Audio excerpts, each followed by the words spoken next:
Welcome to a football show Thursday edition. Nick Suss of the Tennessee and Braden Gall, of course, here from 440 Sports, brought to you by Sinkers Beverages, 5-time Liquor Store of the Year, defending champs, as voted on by all of you out there in Nashville, Tennessee. If you want to jump into the comment section, please do so. We got a geek corner for you today, folks. I'm telling you, we got a geek corner for you today. A debatable geek corner, a geek corner that will drive conversation and debate. Nick Suss, good morning, sir. How are you? Embrace geek debate. Yeah, I was talking to an editor yesterday, and she was like, "Do people actually like when you do this like heavy number stuff?" I'm like, "There's like 12 people who love it, and I can name them by name. Hopefully, more than 12 of you guys enjoy what we're going to talk about today. But we also got non-geeky stuff for those of you who like meat and potatoes." Yes, exactly. QC says can't wait for what Nick has with Geek Corner. Here, I'll just, Eddie says, I do love it. Here's the key. Here's the key with Geek Corner today. I'll just tell you what it's going to be. One definitive stat that may or may not prove that Cam Ward is, or maybe not, making progress. Look, I'm just frustrated that we have spent 2-3 weeks asking anyone who has a pulse and wears a Titans polo, do you think Cam's getting better? So I spent like 4 hours trying to figure out one concrete way to say, yes, he has actually gotten better. And I think I have found that, Tennessean.com, if you want a spoiler alert before we get to it in 15 minutes. But Braden disagrees, so we will talk about this. I think you're on to the big. I think you have the concept of a plan. I think that progress has been made. Has improvement been made? We'll get to the granularities here, but progress has been made. There we go. QC said, I was hoping it was more punting stats, but that just might be the Iowa in me. That's a lot of self-awareness there. John says, Nick Suss is now one of my favorite in Titan media thanks to this show. There you go, Nick. Look at you, buddy. I need you twice a week now, says Productions there. Is that Sice Productions? I hope that's how I'm saying that. You guys clear all other Titans content creators. I do appreciate that.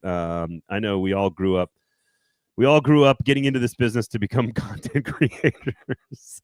As a data scientist, Eddie says, my life is boring. Numbers are my life. This will be fun. This is going to be interesting because I do think it is ultimately maybe the most important question. But it's also inside the context of this entire rookie class around Cam Ward that also needs to be growing and getting better. So what is actually different between the Mike McCoy team and the Brian Callahan team based on 2 games of data? We'll look at the Chargers matchup as well coming up on Sunday as if that's a thing that matters anymore to people. But we'll discuss that. Mostly it's just about acquiring more data for our Geek Corner segments on the show. There has been already over $200 million spent on firing coaches in college football, 3 of which are taking place in the SEC. So we're gonna play a fun game at the end of the show, like who you want to see coaching where. We'll do that a little bit later on. We're going to talk about the extending contracts of the staff. So I think that was Easton's report over at A to Z, of course. We'll discuss that, how much that actually matters to people. And then, of course, the trade proposals. We'll get into sort of what we want to see from the trade deadline standpoint and what exactly does a win. And I was asked this by Stillman, so I'm kind of taking this, but I had my own answer to this, but I wanted to ask you sort of what does a win look like for Mike Borgonzi or Chad Brinker from here on out for the rest of the season? And I have my own thoughts, but I want to get yours as well. Sinkers Beverages, 5-time Liquor Store of the Year. Search Uber Eats. Have the booze delivered directly to your house. Also, little tease here. Stay tuned. There could be some news about one of our amazing title sponsors here on the show, Shotgun Willie's Barbecue. So just stay tuned. Stay tuned. Not today, but stay tuned permanently because Shotgun Willie's Barbecue, Sinkers Beverages, 2 great award-winning and amazing local sponsors here in Nashville, Tennessee. All right. Ed Henry has a great question. Is there a particular music that is listened to when Geek Corner segments are developed? I'm old school thinking Devo. I think you're in the right track, but I think that's a little too old for Nick. Nick, what is your go-to thinking statistic Geek Corner music? I don't think you guys can see it very well over my shoulder right here. This is what I've been listening to recently. This is Randy Newman's Sail Away, so you didn't go old enough.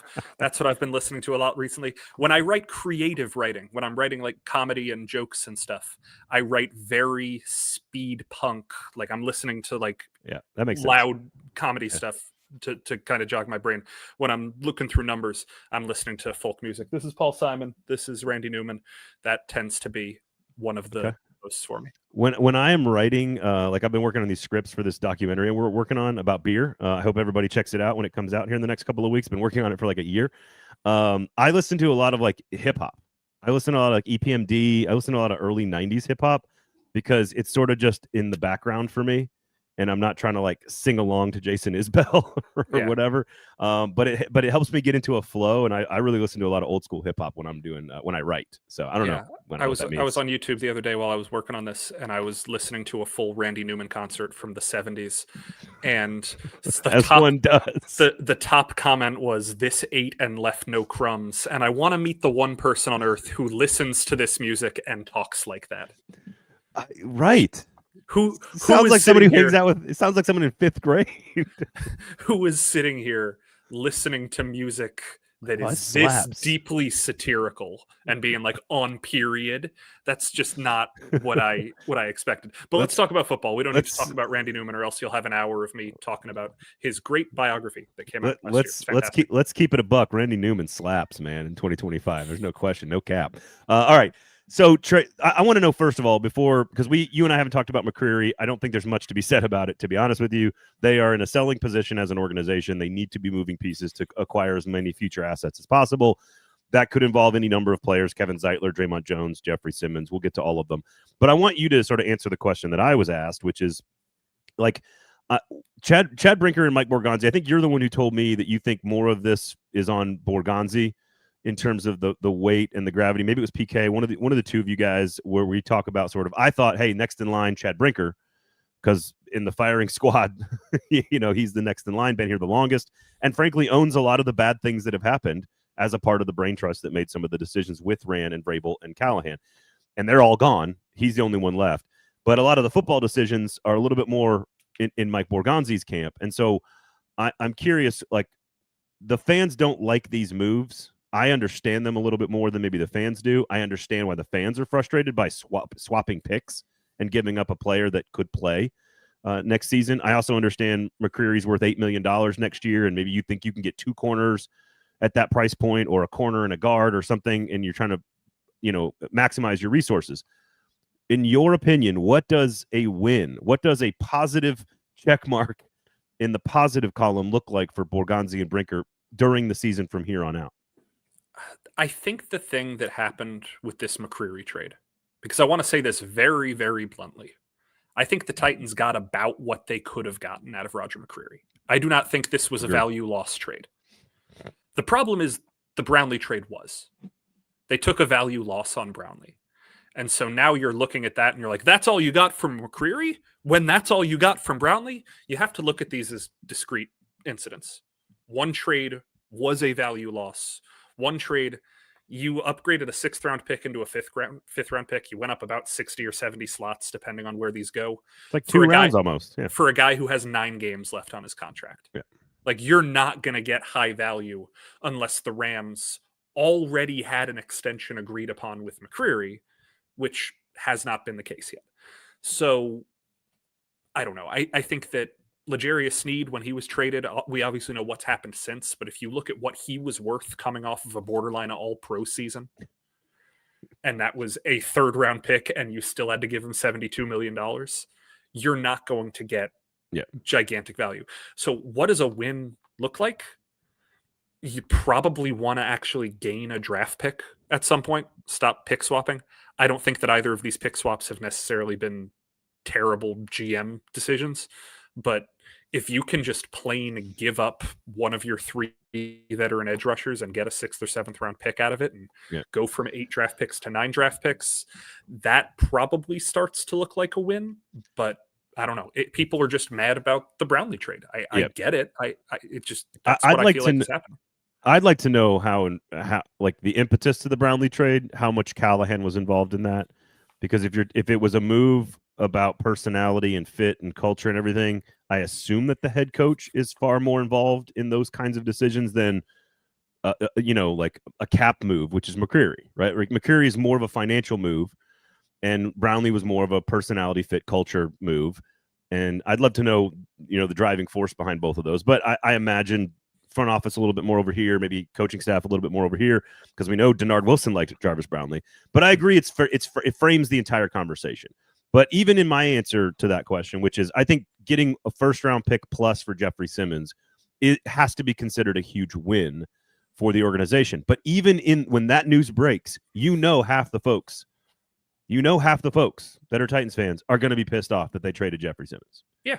So, even in that, it's hard to call it a win. I think if they go get something unexpected, a fourth-round pick for Kevin Zeitler and Dre'Mont Jones or something like that, which I don't think is possible. I don't think it's going to happen. But, that would be a win. I think the biggest win is what we're going to talk about in 15 minutes. It is the rookie class continuing to develop and prove that they were worthy picks this past year. Because now that we look at the draft class, PK and I talked about it on Monday, there's 1 out of 23 players still active on the roster from the 2021 and 22 drafts. And that's all John Robinson. Yeah. But the 23 draft wasn't that much better. And he got so 2. And Levis is not active, but he's technically, I guess, on the team. 2. It's Spears and Skronsky, yeah. Right. And even that, Spears has played 2 games. And then the 24 class, you've already booted on 2 of the guys. Right. So what does a win look like for the front office is, I think, more tied to the development of the players they are tied to. DK's development over the last 2 games, which we're going to get to, and his deployment is more of a hat tip to Brinker and Borgonzi, and a little bit more of a, what were you doing, Callahan? Less than 3 yards a catch under Callahan. It's not direct, but I mean, it's easy to see it, There are plenty of things that I am happy to point toward the old regime with. DK's emergence has so much more to do with Calvin Ridley and Tyler Lockett not being on the field than it does the coaching change. Let's call a spade here. Jim DK wasn't doing bad opportunities. He was behind people. They were playing other players. I don't disagree. I don't disagree with that. I think 2 things can be true. The facts are he wasn't used properly for a number of reasons. Sure. So we'll get to that. He also might not have been ready, and that's just sort of the way these things work. So again, we'll get to all of that.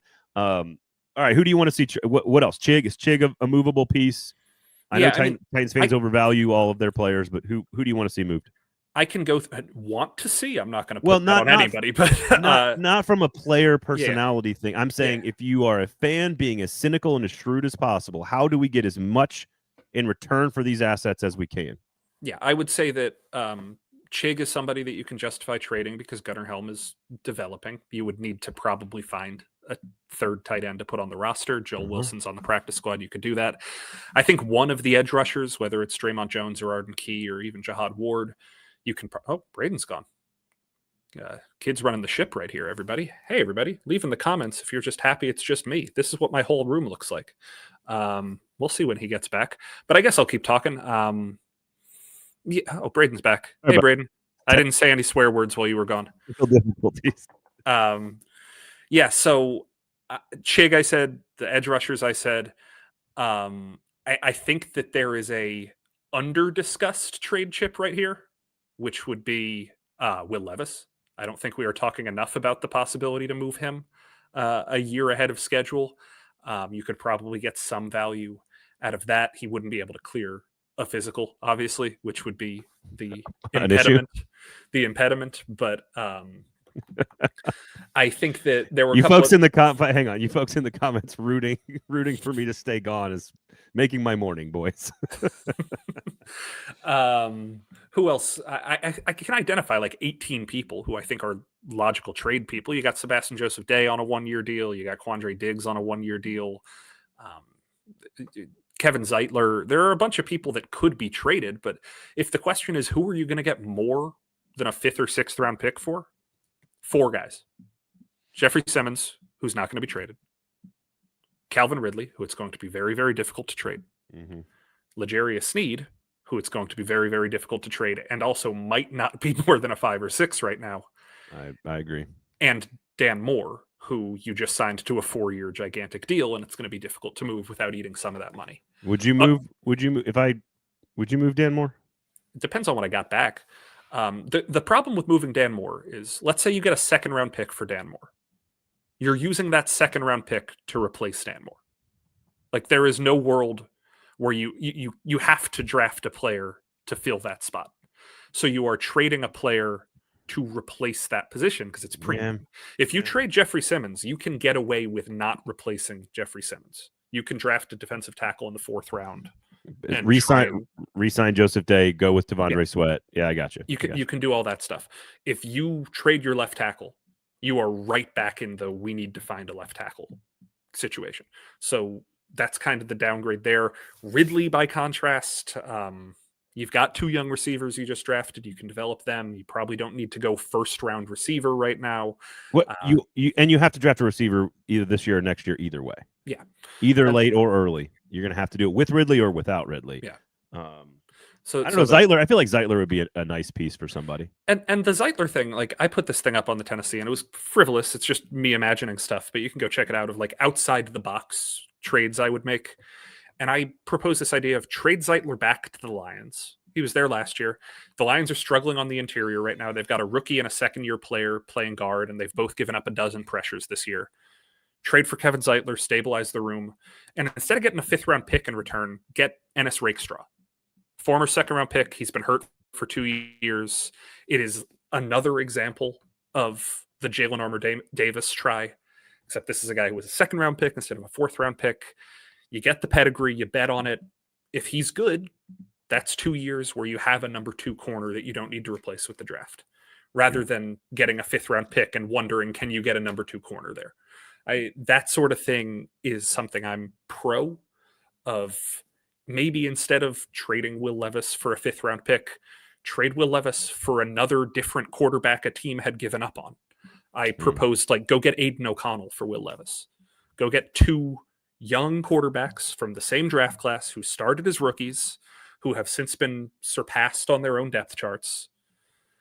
Like, be a little bit creative. Don't just say, we can get a 5th-round pick for somebody. Try and find a player that can plug a hole so you don't have to use a draft pick on that hole.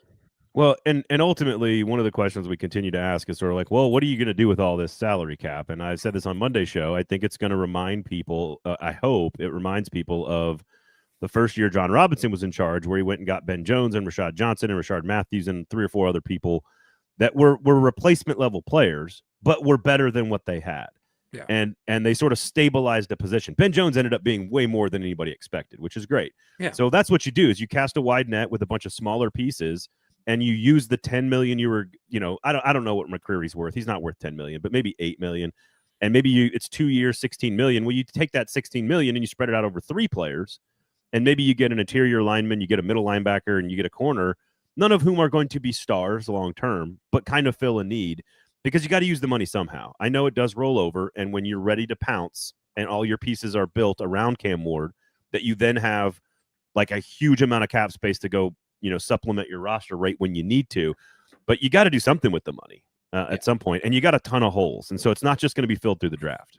And like, it's a fun thought exercise. I was talking about this with my colleague Gentry yesterday.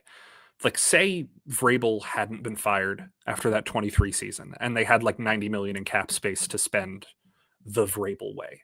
We were trying to say, well, what are the moves they make that offseason heading into 24? It's probably not Ridley. It's probably not Snead. They bring back Derek, you'd imagine, and you play that game. Different coaches have different approaches to having $100 million at their disposal. Yeah. We will see what the new regime looks like. But if we're imagining it the Packer way, if we're imagining it the Chief way, those have not been go get one gigantic contract in free agency type organizations. The Packers did it one time and then waited 27 years and then did it again this year for the for a similar position. Yeah. So, seems to be working, by the way, leading the NFL in pressures. He's quite good.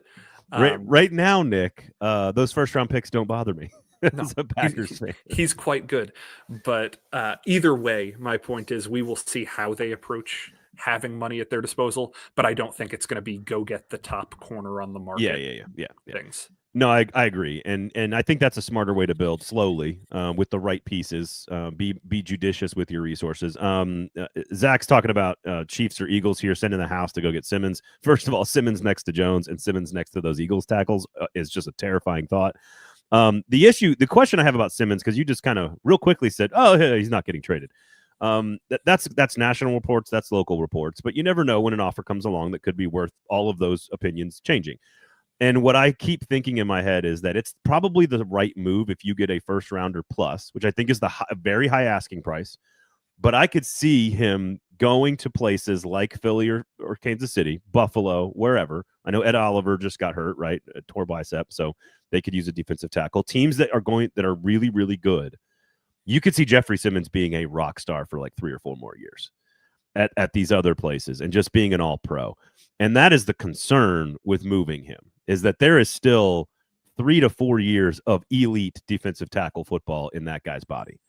And, how much is that worth to you here versus how much is he worth to somebody else in your rebuild process? I don't know. I'm actually very torn on the Jeffery Simmons thing personally. Life isn't a Madden simulation. Like if this were me running a Madden file and these were megapixels and megabits I was looking at, I would trade Jeffery Simmons today because this team's not going to be competitive until the very end of Jeff's competitive prime window. Go maximize, get a late first round pick for him, go help the team. Like, you don't think this, sorry to interrupt. You don't think this team, if it does everything right, which granted is hard to believe happening, but if they do everything right and they do another great round of free agents and draft and hire the right coach, that they can't be good by the end of next season? I think they could be good by the end of next season, but I don't think that means they make the playoffs next season. Okay. You're still talking 2 years away from us even thinking about the playoffs. Okay. 27-28 is going to be the window, and that'll probably be 1, the end of his prime, and 2, the end of his existing contract. Yeah. So you're looking at holding on to a player for 2 expensive years so that by the last year of his contract, he is hopefully still good enough to help a competing team. If this is Madden, yeah, you trade that player. This isn't Madden. This is real life. You have to make decisions based off of what's going to happen in your locker room, what's going to happen when you play the games, what's going to happen with your fan base, what's going to happen with the ideas you project into the world. And look, I'm not here ranking catastrophes, but I've been thinking a lot lately of what is the moment when the Titans stopped being the Titans that we knew in 2019, 2020, 2021. And people are going to point to the A.J. Brown trade, and people are going to point to the missed draft picks. I don't think that was the moment the identity slipped. I think that was proof that the roster was decreasing, but the Titans' identity wasn't gone. I don't think the Titans' identity was even gone through that 7-game losing streak to end the 22 season. That had a lot to do with your quarterback was hurt. That had a lot to do with there were a lot of injuries. I think if we're talking about when did the Titans' identity change, it was the Kevin Byard saga. Oh, okay, I was going to say Byard and Henry are the 2 I'm thinking of. It was the Kevin Byard saga of him being asked to take a pay cut and him protesting and not going to OTAs and all of these things. That was when the Titans stopped feeling like they had the Titans mystique. And that has so much more to do with losing a leader in the locker room and not prioritizing a leader and not respecting the player that all of the players respect. Mm-hmm. If you put Jeff on the trade block, the way that offseason, not just Byard was on the trade block, but Tannehill and Henry were on the trade block, you are signaling to your players, the guy you respect, the guy you hold up as the number 1 alpha in the locker room, he doesn't need to be here. And that's a hard sell for a bunch of guys who are looking to be led by the best player in the locker room.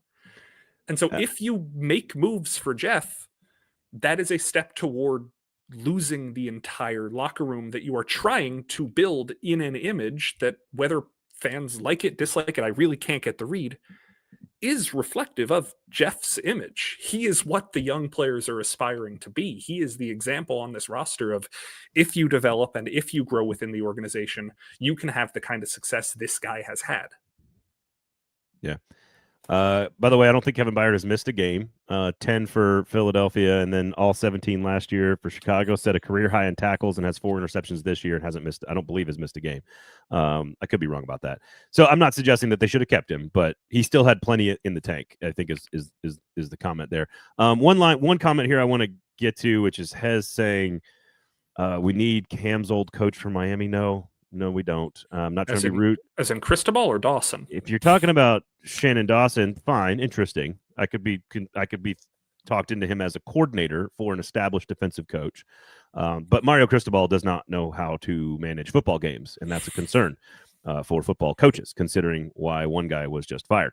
Well, I think that's all fair and right, and the ripple effect of moving Simmons, I think, would be profound. There's no question about it. But I think it has to be, and again, when I say first round plus, I think it has to be more than just a first round pick. You need to get a starter. You need to get another draft pick.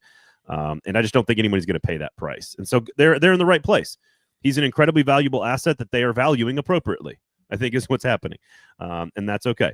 What about extending the staff right here real fast? I want to get to this and then we'll get into the Cam conversation and progress and differences under McCoy. It looks bad right now, and I know it's a talking point that if you are anti this regime, anti Amy Adams Strunk, anti how this organization has functioned, which I understand, it feels like it's more of just a point that you can make to point out ineptitude.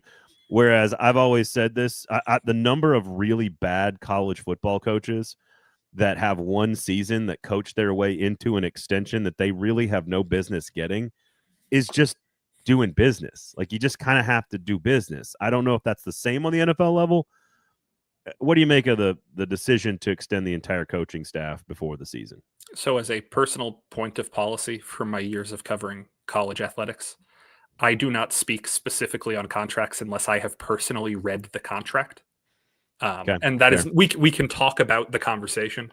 I'm not going to talk about the specifics of the contract because I know the loopholes and the term sheets and all of the things that they're just words on paper. You could get a contract that invalidates itself with a clause. You can get an extension, right, and that extension can totally be They washed. are not worth the paper they're printed on. And that is not a criticism of the reports. I have talked about this personally with Easton, but I don't talk about public records unless they are in my hand. So I'm not going to comment specifically on the intricacies of the contract. Giving coaches a rollover year? Okay, sure. Right. I think it's much to do about nothing. You signed a 3-year contract. Yeah. There's 2 years left on it. You roll over a third on top of it. That is pretty standard in the coaching ranks. If it was a 4-year deal, you get that 3 years, you roll back over the fourth. Fairly standard. I don't point to it as anything other than when you sign somebody to do a job for a certain length and they want to be insured they have that timing. It has less to do with confidence and more to do with contract law. Titans fan, it ain't your money. Who cares? I agree. And again, the number of coaches that I know for a fact got a contract extension from an athletic director who wanted to fire the guy. Like, it's just part of the business. It's just conducting business is how I see it. So not a shot at Easton at all. Just like, I just don't think it's a big deal. I don't think it's a real story. I don't think it's an indictment of Chad Brinker or Mike Borgonzi or the organization. I think there's lots of other things that you could use to indict the organization on their decision making. And I won't even go as far as to say it's not a real story. It's a story. Like, it's sure. Sorry, it's contract law, but yeah, I would not read too much into it as proof that validates what you feel about Brinker, Borgonzi, or Amy. And that's what I mean. Again, this is not in any way to diminish the work Easton was doing. That's not what I'm trying to say. I'm just saying the fans need to say, oh, interesting, that's of note.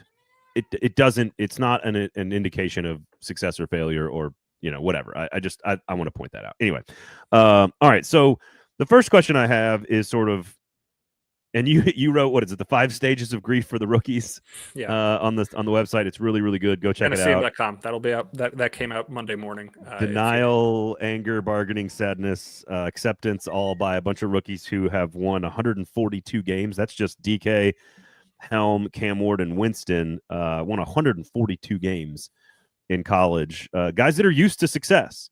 And one of the things that I think through as it pertains to the goals for the rest of the season, and we'll get to Cam Ward's progress and all of this, and we'll get to the differences between the offense. But to me, it is like the most important thing this organization can do is take the group of rookies that look like football players and just nurture it as best you can over the next 9 games. 9 games.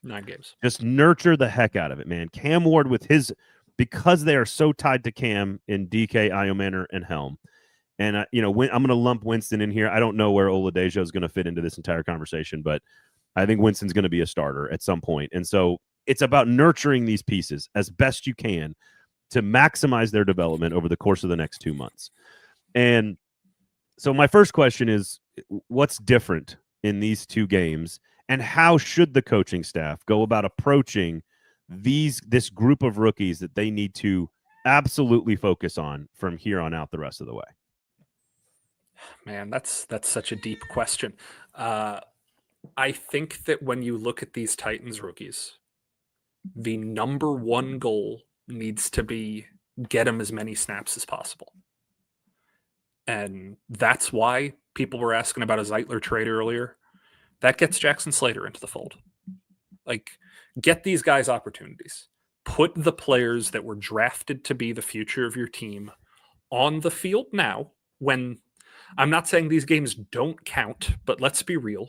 There is lower leverage to this season than to future Titans seasons. Does the score matter on Sunday, Nick? For some people, yes. For the rookies, no. I think that getting them as many reps as possible is crucial. And I talked to Kevin Winston after the game, and I think he played 20 snaps against the Colts. And he said, with a recorder in his face, look, this felt like my first preseason game. I'm not saying that I'm learning on the fly, any of that stuff, but he acknowledges he missed a lot of time. This was the first time he really got a significant dip into playing pro speed football. And he's getting there, and he's learning.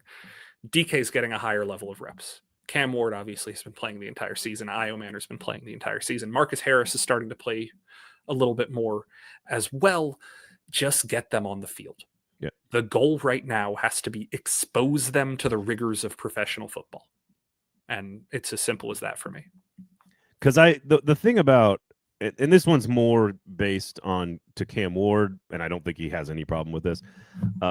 And I think he's actually a perfect example of something I've been saying for years around quarterback play, which is this whole we got to be careful about his confidence. We hear it more in college, and it's kind of gone the way of the dodo bird in the NFL, which is it doesn't exist anymore. If you are broken by some adversity in the NFL, you ain't that dude. Like, that's it. You're not QB1 in the SEC. If playing a couple of tough games in the SEC causes your brain and body to physically break, you ain't quarterback 1. That's all it is. And I don't think that's any different in the NFL as it pertains to Kevin Winston or anybody else. You have to face some adversity, and that adversity should help you get better. And being exposed to that is as important as anything else. Now let's go to the DK thing real quickly, because, again, do you know how hard it is to average less than 3 yards a reception? I know that it's about opportunity, Ridley being hurt, Lockett, leaving the team or whatever. And I know that DK's been given opportunity, but it's also a fact that he's had like 11 of his 20 receptions in 2 games, and is used down the field a lot more. Right. He was throwing the ball. I was actually surprised that he got as many targets and receptions in the first 5 games of the season. But he was averaging less than 3 yards, so they were using him very specifically. Yeah, there were DK packages, and the DK packages were short throws. Now he is a general use player, and general use players are independent of their packages.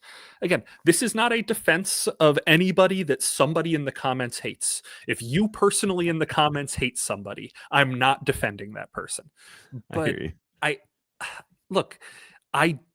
I struggle to see that the DK thing has much more to do with the fact than they ran out of options at receiver and they started putting him on the field, and he's playing well. This is the most pro Chim DK thing I can say. He has gotten an opportunity and made the best of it. But if this was a guy that you and I both watched every day in training camp, and at no point did either of us say, oh, he should be this team's number 1 receiver. At no point did either of us say he should be this team's number 3 receiver. That just makes us as wrong as the guy everyone in the comments hates. That's my point, is that you what could have we found a saw way to use him. and what they saw was that he was a package-based player. In the same way that we never saw him be this good at returning kicks and punts. We never saw it. And then he went out and did it. Kudos to him. But they clearly knew that. Playing well. But they knew that and put him has, in the position to succeed. He has projectable skills. He has projectable traits, and those traits are projecting well. And he's gotten open, and he is playing well at receiver, and I am giving all of the credit to him. I don't think it's controversial to say he is the player and he's doing things well. The position he was in before is not the position he's in now. This is not me attacking or defending either of the 2 head coaches of this football team. This is just pointing out the facts that it is clear that he had this talent and this ability to be like this. I agree with your point that in camp we didn't see this. We didn't see the return stuff either, but they knew to put him there and he was great right away. So it's not like we didn't know that he could do all this stuff. They just didn't use him right. For whatever reason, they didn't use him right. And now it seems like through necessity, maybe they're using him right, which is great. It's a great development for the organization and for DK and for the offense and for Cam Ward. It's a great development. People should be excited about this. This is not a looking back conversation. Yeah. It's more about what can we do to maximize their development looking forward outside of just playing them. And I don't think there's been any route concepts that are truly different. James Foster and I on the Hot Read, he's been talking a lot about how he wants to see more 2- and 3-person routes, dedicated play action, turn your back to the defense, and it's less progressions and reading for Cam Ward and more just talent and execution.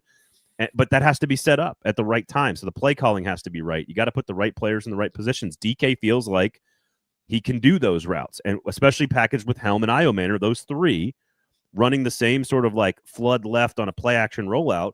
I kind of want to know, like, that's the kind of stuff I'm interested in.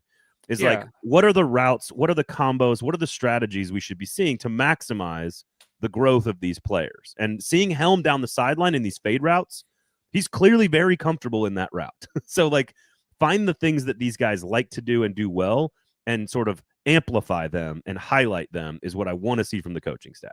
Yes, and you're right about this, but I'll also throw out some of the things that are being mentioned in the comments that I think all very much apply, which is, oh, you're saying this about DK, why not try it with Restrepo? Or, oh, we all said this about Burks, why didn't we just do the plays that are good for Burks?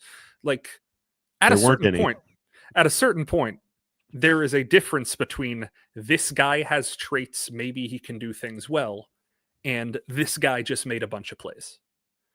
And so, as easy as it would have been to say, well, look how big and fast and strong Racy McMath is. Why don't you just run him every play? Well, that didn't work. Like, there was just a disconnect between talent and production. Yep. Chim is finding the Venn diagram, and that is super impressive 8 games into a career. But I don't necessarily think it has much to do more with anything than increased opportunity. Okay. Esro points out that Pollard should also be on that list. We did not talk about Tony Pollard. And if they trade Tony Pollard, much like the cornerback room, they're going to have to find bodies in the offseason. But I think running back is a really easy one to find. So if somebody wants Pollard, I think you got to move him as well. Roe asked about Olave. I didn't know are the Saints really interested in moving Chris Olave? He seems to be having a pretty good year. Bounce back season after last year. It's one of those names that comes up. Just possibilities. Any reason, any like a young talent like that intriguing to you to pair with? I mean, you got to go find another receiver somehow. Cam Ward's, Ridley's coming off the books. What about an established veteran like that, or more of an established veteran like that? If there's one guy who is potentially getting moved at the deadline who I would invest in, it's on the other side of the ball. It'd be Reek Woolen from Seattle, who I'm a big fan of. He might fit the not culture fit type thing if they're trying to force him out of Seattle as well. I really don't know anything about him. I don't want to speculate. Like this, isn't he like a 6'4" corner? Yeah, I am just enamored of that Yeah, man's. he's interesting. Yeah.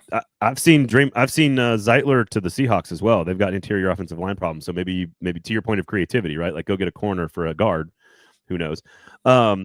All right, so then let's get into Cam Ward's progress here. Sinkers Beverages, Shotgun Willie's Barbecue, of course, our two great sponsors. Please remember those names if you're shopping for booze this weekend. If you're doing trunk or treat, if you're doing the whiskey cart, the beverage cart, like we do with the kids and all the parents walking around, make sure you stock up on all your good supplies for the weekend. Sinkers Beverages, you can search Uber Eats and have the booze delivered directly to your home. Search Sinkers Beverages on Uber Eats and you'll get that booze. Stay safe this weekend, everybody. On Friday night for Halloween. You dressing up? You going in costume? So I was a character. Yes, I was one of the few. My wife and I were one of the few. Like we showed up. It's all of the parents and all the kids that are friends, and so there's like 6 couples, and all the kids that go walking around the same like couple streets over here, and we were like the only parents that dressed up. I was really offended by everyone else's lack of festivities and holiday spirit, but I ended up being a character that was. We were going as 2 characters from. What's the Game of Thrones spinoff?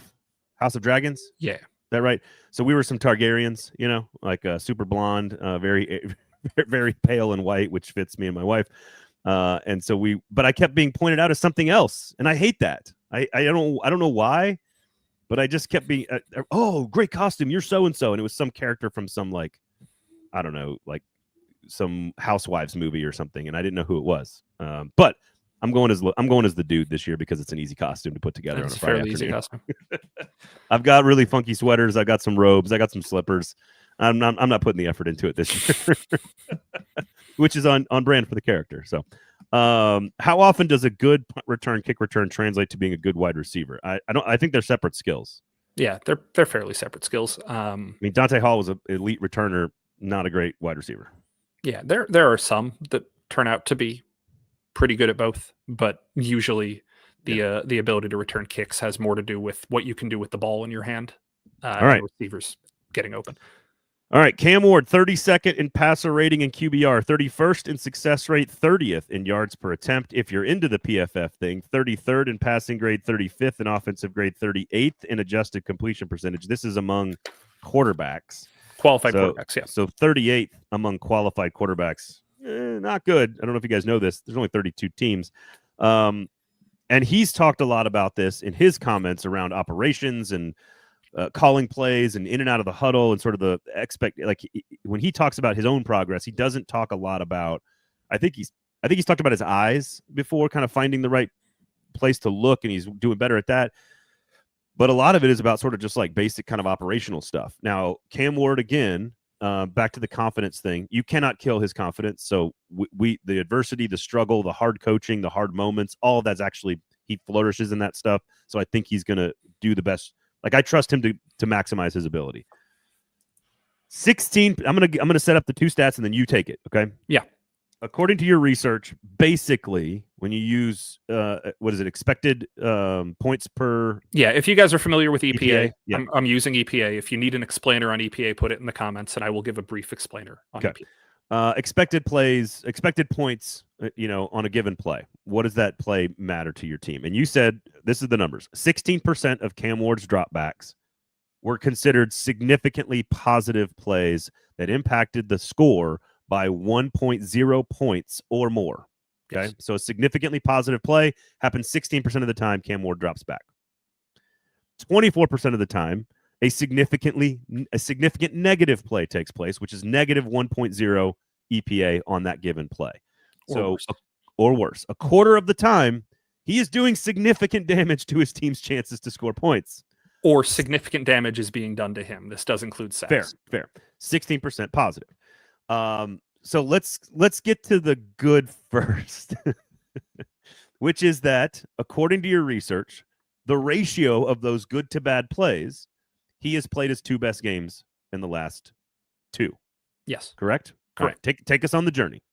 So if you look at those play counts, the 16%, the 24%, every game this year, he has been roughly between 38% and 48% on the good to bad play ratio. And what I am defining as the good to bad play ratio here is how many plays of +1 EPA are there? How many plays of -1 EPA are there? What is the plus to minus ratio? His first game of the year, I believe he was at 37.5%. I don't have the article. 30, I think 38.5. I got him. 38.5, which is not good. The fact that he has not been above 50% yet this year, not good. If you look at, and we'll probably get to this later in the discussion, if I looked at 6, 7 other quarterbacks, I didn't mean to do that, I'm sorry. I looked at 6 quarterbacks other It's been than, outlawed in my kids' cafeteria, by the way. Continue. I did not mean to do that. I looked at Caleb Williams, Drake May, Bo Nix, Jaden Daniels, CJ Stroud, Bryce Young. The worst of them through their first 8 games had 3 games 50% or higher. Cam is still at 0. Stroud and Jaden had 7 out of 8. Like, it is not impossible for a rookie quarterback to come out of the gate and make more positive plays than negative plays. Cam is starting from a lower vantage point. But if you look at the ratio from week 1 when he was at 38.5 to now when he's at 47.8 or somewhere around there.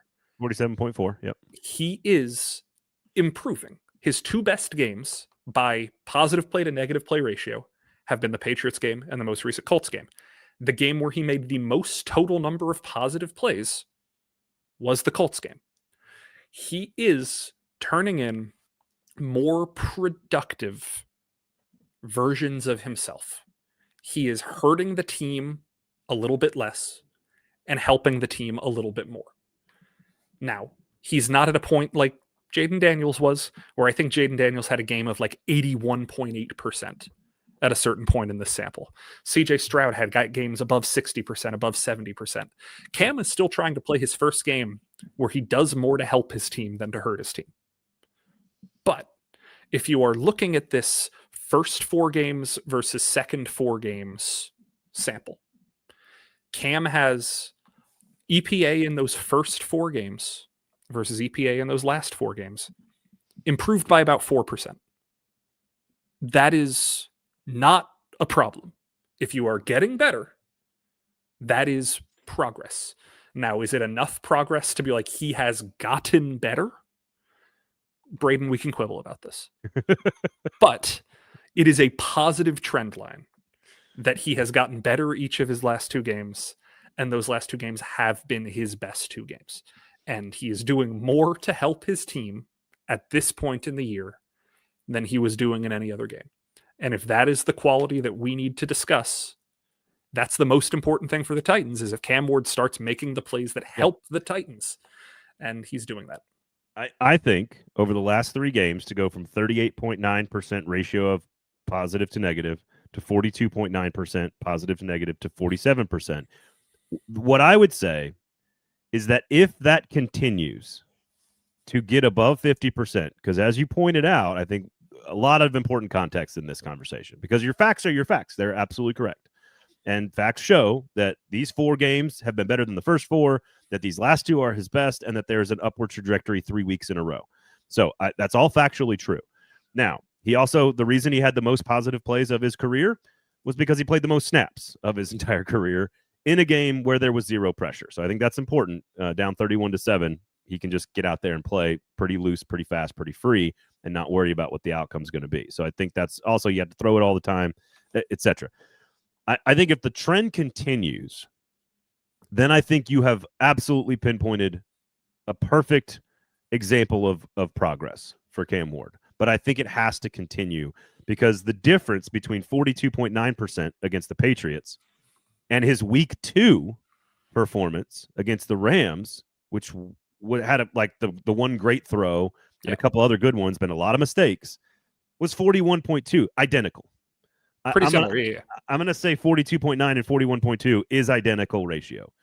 And so for him to have his second best game last week or 2 weeks ago, and for it to be identical to his second week game, basically, that to me is not a statistically significant piece of progress yet. That's what I would say. And progress is not linear, as you and I have always talked about on this show. It's a stock market. And for him to kind of go 38, 41, 40, back down to 33, which is his worst game, and then go up to 40 and then back down to 39. I mean, he went down just 3 weeks ago. If the stock market continues to tick up, 2 positive weeks and then a negative week, and then 2 positive weeks and then a negative week, and then 2 positive weeks and a negative week, right? If that continues, then I think you've absolutely found the thing that is one of the more important elements, which is in its simplest form. Are you making more good plays than bad ones? Yeah. In its simplest form. And all those other rookie quarterbacks you pointed out began their careers above 50% making more good plays. Cam has not gotten there one time yet. Yeah. So he's it's not starting good. from a much lower bar. He is starting from a much lower bar. But to reiterate what Braden just said here, it's progress as long as he keeps making progress. Yeah. If he starts regressing, it's not progress anymore. But right now, he's making progress. When you score more points, you have scored more points than the other team. Yeah, it's like all of the times that it's like, oh, when we just start making more plays, we're going to be great. Yeah, that's how football works. So this conversation, you can say, oh, it'll be progress when it happens again.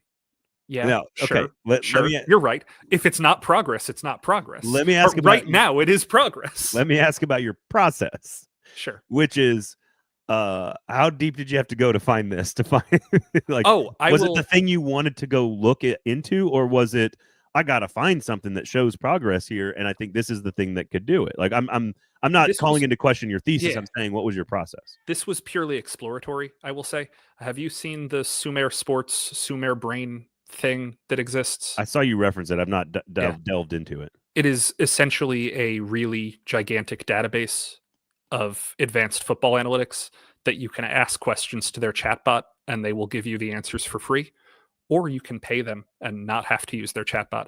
But I was exploring, I wanted to see how it worked, and I kept asking questions and found different answers. And I never found anything where it's like, this wasn't like my 9th thing where I found 8 things that weren't progress and then found 9 and I'm like, right. Ha ha! But no, my first question was specifically, I wanted to see what his highest leverage plays and his lowest leverage plays all year were. And so, like, for example, his highest leverage play of the entire season, if you are not counting touchdowns and pick sixes, which inherently are worth 7 points or not 7 points, his highest leverage play was the 3rd and 10 completion with about 11 minutes left in the Arizona game. That extended a drive right after DeMarcado had fumbled through the end zone. I was like, okay, that's interesting that his highest leverage play wasn't necessarily the Ridley pass that set up the game-winning touchdown or the game-winning field goal, that his highest leverage play wasn't this or that. And so I was kind of going through that and I was like, okay, well, this is how many +2, -2 EPA plays he's had. What about +1, -1 EPA plays? And then from there, I was like, okay, let's just get a full total. And so I was just exploring to figure stuff out. Yeah. I did a story like this last year manually, where I went through play-by-play data on Pro Football Reference and looked at every single play the Titans had run through the first 10 weeks of the season and found every high leverage play, low leverage play. And it took me like 6 hours. So I am glad here that there is a database that made it easier, but that's where it came from. So much like the Titans rookies, you too, Nick Suss, are making progress. Jason, here you go, Jason. Good to see you, by the way, bud. Cam has to work out because I told Braden to his face at the draft party that he was wrong about Cam, and I prefer to be right than a wrong, dumb asshole. If it's a great rule. If you're going to be an asshole, be one who's right. That's true. That's true. Our entire political world runs like that now. It's just how the nation runs. I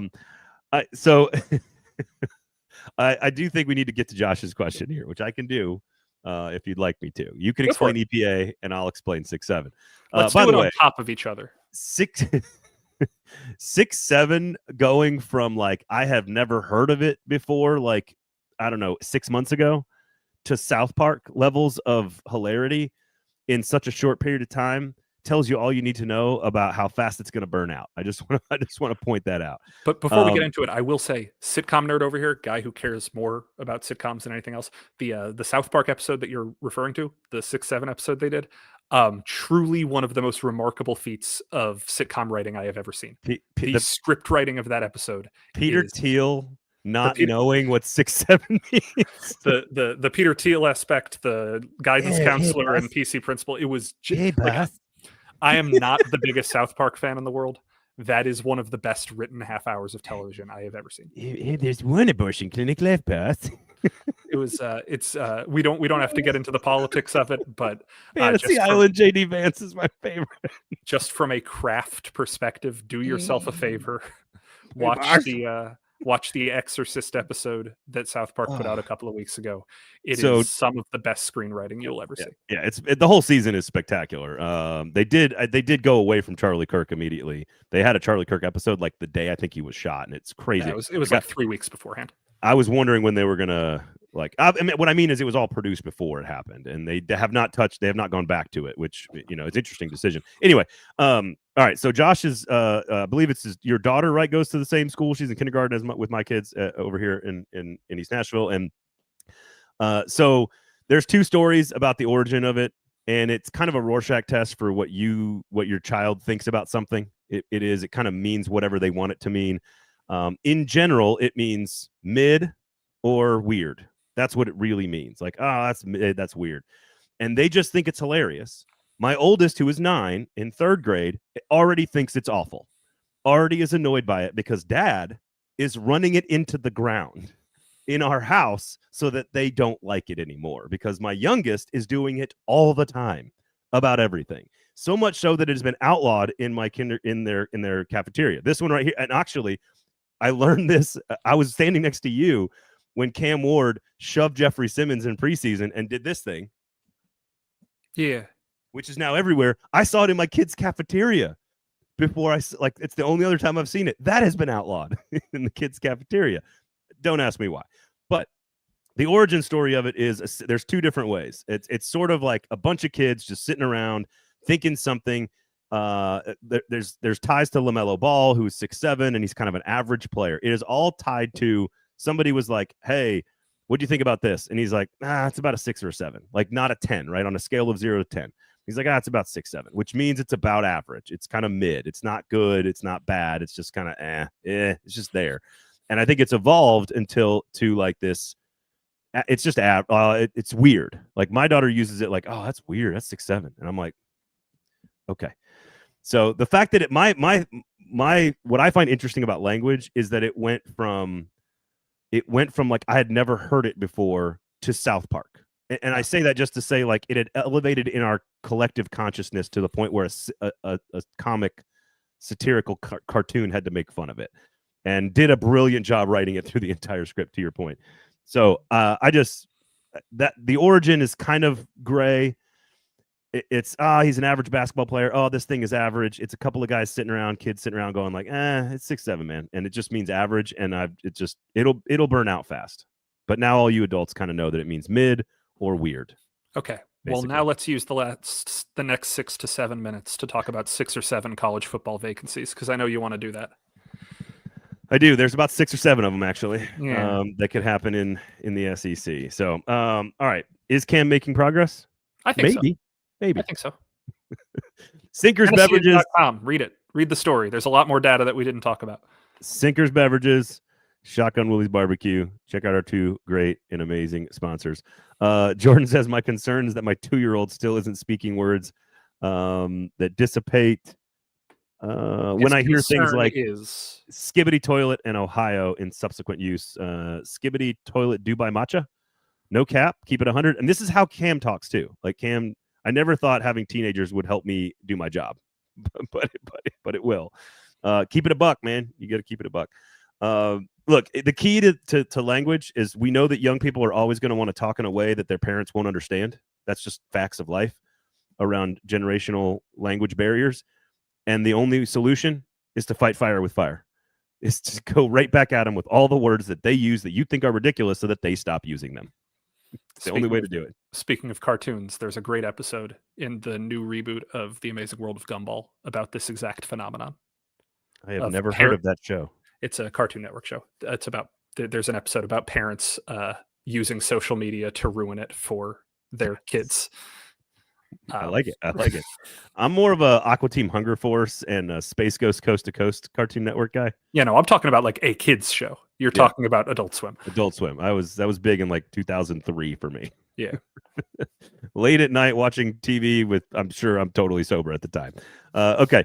SEC, here's what I want you to do. There are 3 jobs currently open, and I'm going to give you 5 more on top of that because who you decide could create an opening here. So it's a little bit of choose your own adventure and a little bit of I just want to know inside the brain of Nick Suss who he wants to see coaching at these jobs. I'll give you who I think ends up there just as we'll call it informed speculation. And you tell me who you want to be the head coach. So we'll start with LSU.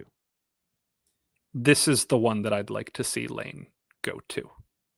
Like, I want to see Lane go to LSU. I want to see Orgeron as his recruiting coordinator. I want to see I want to see Lane send his kid to Newman just for the memes. Like, I want all of it. I really do. And I think that he'd succeed there. I think the baseline at LSU is you're a top 15 team. And if Lane is capable of taking schools that the baseline is quite lower and getting them to LSU's baseline, I think he can win a championship there eventually. And I think he's got the temperament for it. And I think he's ready for it. I would also love to see him stay at Ole Miss, but I think it would be a cool statement for him to be like, nah, Florida, nah, LSU, I'm good right here. That'd be a pretty big story. It'd be awesome. It'd be awesome. It'd be a huge story. And if Lane's end game goal is still that he wants to be the coach at Alabama, going to LSU probably hurts that chance. But the last great Alabama coach previously coached at LSU. So, and I think there's a Alabama fan would have a field day, like fully aroused, if they could steal a coach from LSU that was sitting. Yeah. Right. Like that. I think it might be the opposite. Like he could prove himself, and they'd have so much fun stealing him to go to Alabama. Because right now he will not get the Alabama job because of the people in charge at Alabama. I'm just going to say that until those people have changed, he will not be the coach at Alabama. I think this is the one that he has. People are talking about his ties to Gainesville, his family, his wife, or his ex-wife, and his ties to Gainesville and all that stuff. I think LSU is the one that's clearly better. Clearly a better job than Ole Miss and Florida and Penn State is LSU. So agreed. I think Lane actually is. I think he goes to LSU as well. All right. The next one then is because they also would like Lane Kiffin. Florida. Can I go incredibly off the radar here with Florida? Brian Daboll. I've always thought that Brian Daboll would make a good college head coach. I've always thought that he did a good job when he was in college at Alabama. I thought that he did not get enough credit for the offenses that he helped create down there. I don't necessarily know if he's going to get fired by the Giants this year. They might give him an extra year to develop Dart and company. They might try and preserve that continuity, all of that stuff. I think Penn State's a better fit for him, but he might be. But I just like that fit. I think that Florida has been its best historically when it has an offensive-minded head coach who is willing to be very gregarious, very out there, and very innovative. And I think that he checks a lot of those boxes. And I would kind of, if I'm Florida, rather do that than the next 2 or 3 tiers down of up-and-coming offensive head coaches from the college ranks. We can talk about those names are going to come up a little bit later. But I throw Daboll's name out there quite frequently when I talk about college head coaches. Interesting. I think he is a guy that would do a good job. I think Penn State is having a harder time finding a guy that wants the job relative to like LSU and Florida finding people that want the job. And that's weird to me because Penn State's an elite job as well, but it's kind of tricky. I think Daboll is a really interesting fit there. I know they 1 year at Alabama. I think, look, the guy who wears a visor, he likes to troll people. He's kind of proven himself in the SEC at a mid-tier to upper-tier program that's not quite good enough to win a national championship, has done a great job in roster management in the modern era of the rules, and also appears to be good at developing players and running game day operations. Sounds like a perfect fit for Florida. Eli Drinkwitz, I think, is the guy who is going to get offered the job after Lane Kiffin. I don't think they're going to go – I don't think they can lure anybody. Like Jeff Brom at Louisville, I think, is a really, really good coach. I don't think you can take him from his alma mater. I don't know if you can do that at Florida. Maybe Penn State or LSU could.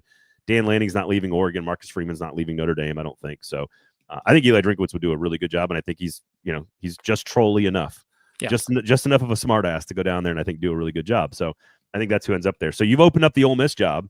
So who goes to Ole Miss then? Because I know who I think would take the job immediately and will get the job if Lane Kiffin leaves. You shoot for Summerall. You shoot for John Summerall. He would take the job. But I also really like Eric Morris in Oxford. We will see if that is too big of a jump. Cam Ward's offensive coordinator at Washington State? Yes, now putting up big numbers as the head coach at North Texas. We'll see if it is too early for him to make the jump. But I think it's too early. Summerall is the guy you call first. John Summerall was an assistant coach, I believe. He was there when I was there at Ole Miss. I've interviewed him a bunch of times, and I interviewed him when he was at Troy, and I said to everybody that listened to the show, this will be a future SEC head football coach. He is from Alabama and played at Kentucky, so he's got ties everywhere. Coached at Troy. Another option that has Ole Miss ties, Kane Womack. We'll see. I think his star has. If it's faded, it's faded. But that's another coach that has Ole Miss ties. No, I think John Summerall is your guy at Ole Miss. Should Lane Kiffin leave? I don't think there's even a second call. I think you call John Summerall and he says, "Let's go." This is you talk about geek corner. John Summerall, geek corner guy. Yeah, big geek corner guy for a linebacker too, which is fun. He's got the both sides of the coin there. That means Arkansas is open still. Who do you want to see coaching at Arkansas? Oh God, I think Arkansas has the potential to take a pretty big swing. I think they're going to have a lot of money. And they can go. I don't think it's James Franklin. If I'm guessing on Franklin, if he ends up somewhere next year, it's going to be Virginia Tech. There's a lot of noise around him in Va Tech. Yeah. But I don't know. I think that a name that I keep coming back to, and this is actually my favorite for Penn State. I know we're not going to talk about the Big Ten very much, but a name that I keep coming back to that people have kind of forgotten how good of a coach he is Dan Mullen. Yeah. And Dan Mullen could do as much at Arkansas, if not more, than he did at Mississippi State. His time at Florida was not necessarily the fit people expect it to be. I think he would do a fantastic job at Penn State. But if we're talking about the SEC, Arkansas makes sense for him as well. I think he's a candidate at Ole Miss if Ole Miss is open. I think Dan Mullen is a conversation you have. I think there's other options that are better, but I think Dan Mullen is an option there. Knows the state of Mississippi as well as anybody. Great offensive mind. Got pieces on the roster that he can maximize right away. Knows the SEC. I think Mullen would be an excellent fit at Arkansas. So Rhett Lashley is the guy who is their number one target. He's at Arkansas ties. He's at SMU.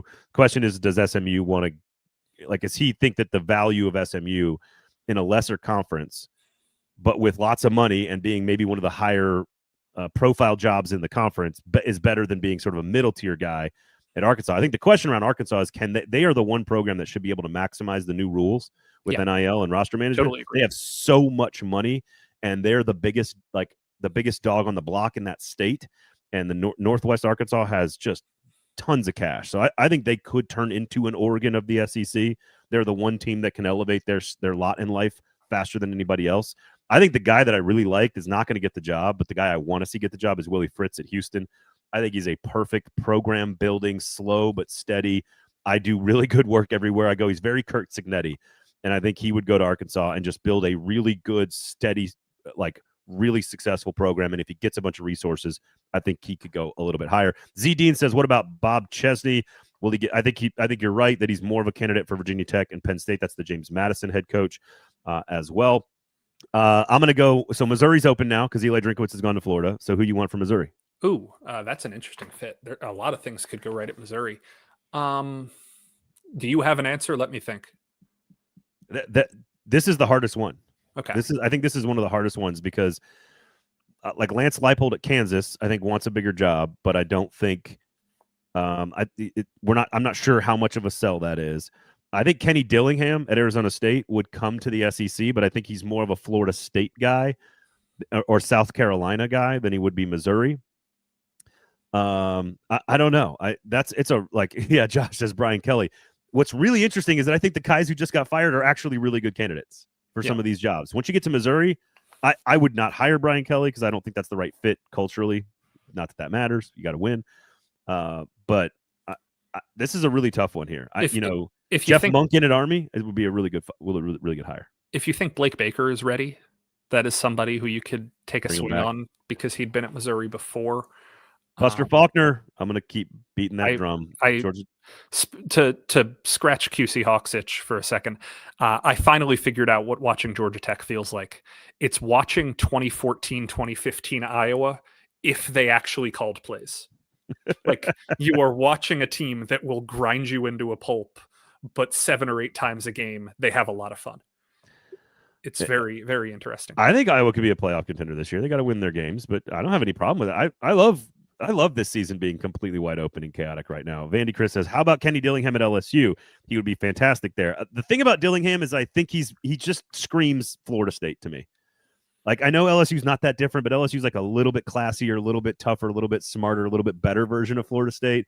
And his kind of shtick, I think, would play really well at like South Carolina or at Florida State. I don't know if that sort of like all out, all time, go energy.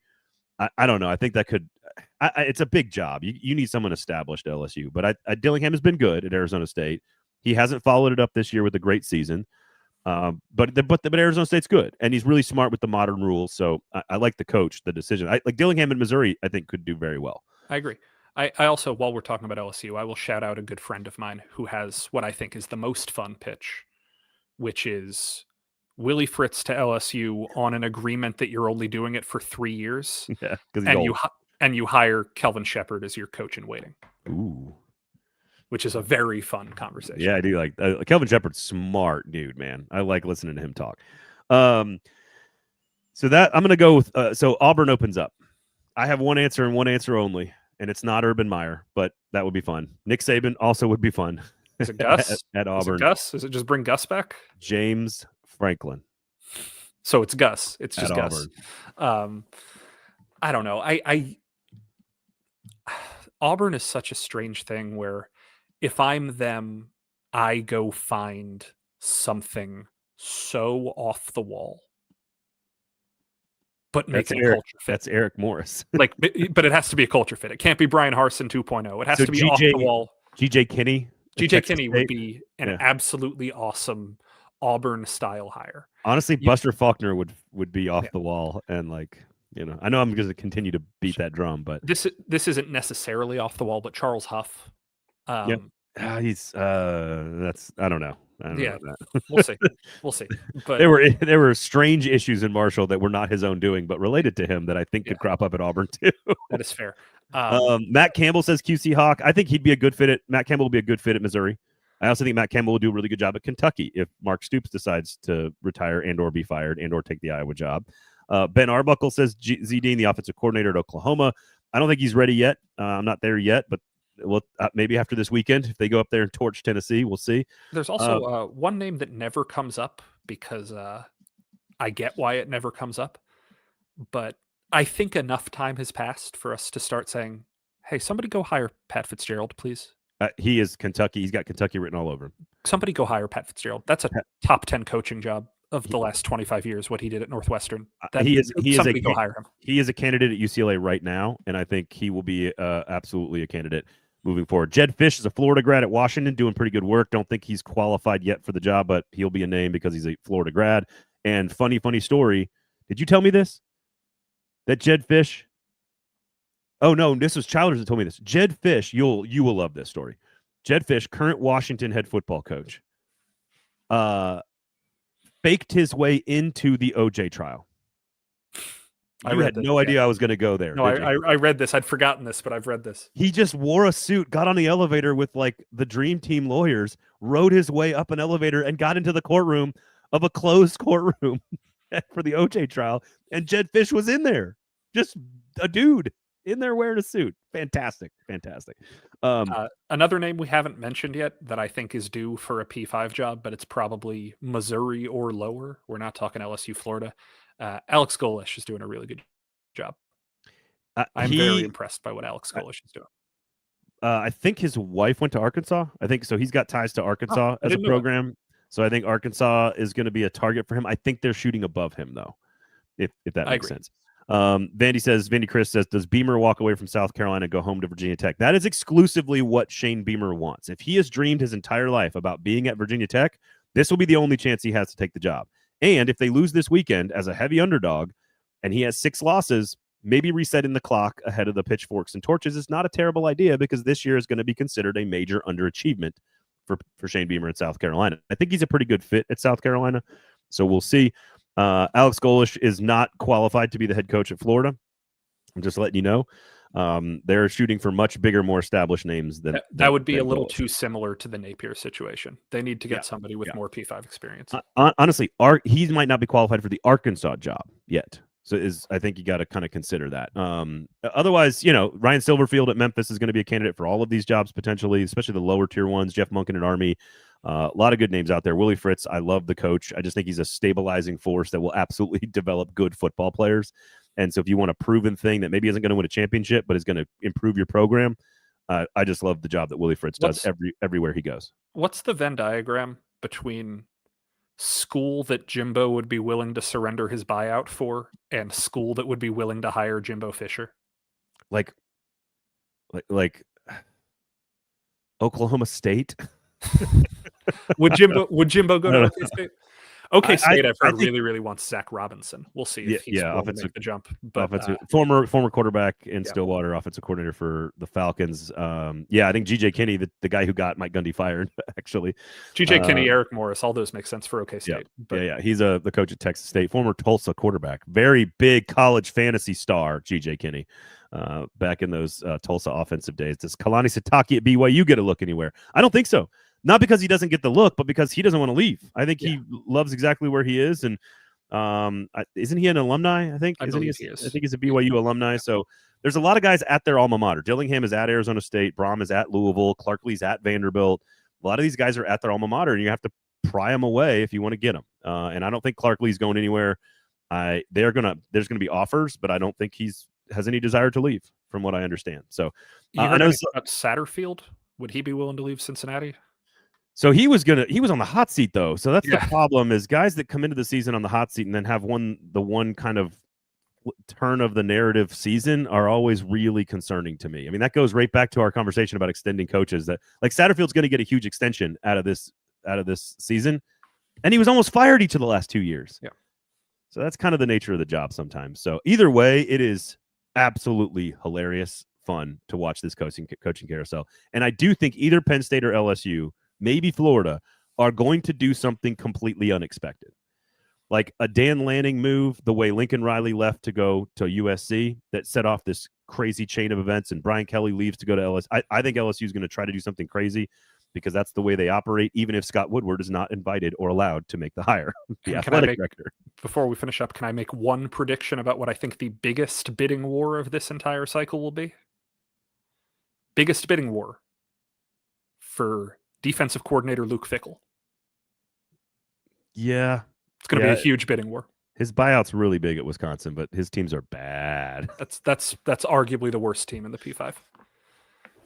They're bad. They're bad everywhere. But yes, I agree. Luke Fickell will be a phenomenal defensive coordinator. If he's at LSU, if he's at Florida, wherever it is, that's a huge win for those teams. Yep. I agree. It's going to be a lot of fun. It's a lot of fun to track. Ray School says, any chance Eric Morse wants to jump to the NFL? No idea. No clue. I assume they're asking for a friend. it would be a Todd Monken situation. Todd Monken did that. Left a sitting G5 head coaching job to be an NFL offensive coordinator. I can't think of anybody else who's done something like that because he wouldn't be an NFL head coach. No, he's not a coach. He would be a coordinator for sure. But Chip Kelly just did it. Sure, but he went coordinator for coordinator. That's true. Well, no, he was I guess technically he was the head coach at UCLA. Then he went coordinator to Ohio State, then to the NFL. But I'm tracking it from, he took a step back. And you are right, but it is not as literal as the Monken comparison. That's true. Kane Womack left the head coaching job at South Alabama to go to Alabama's defensive coordinator. That's happening more, though, is the point. Yeah. Todd Monken would also be an awesome fit at Ole Miss. I don't think he does it. But that would be really fun. I think he wants to, and I think he's NFL to stay now. I agree.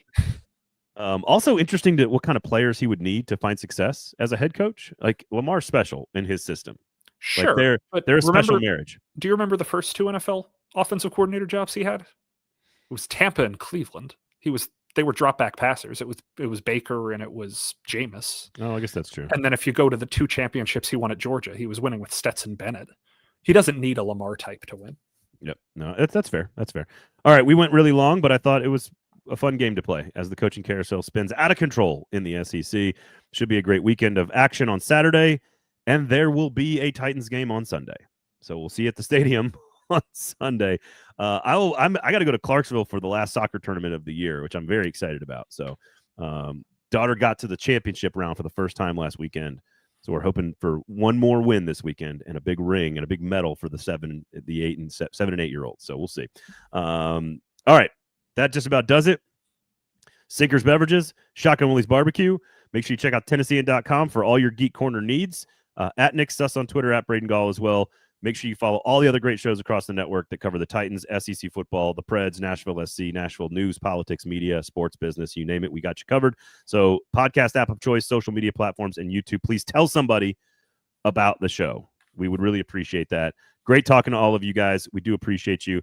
For Nick, I am Braden. Enjoy the weekend. We'll see you on Sunday at Nissan, and we'll talk to you on Monday after yet another riveting Titans performance. Have a good weekend, everybody.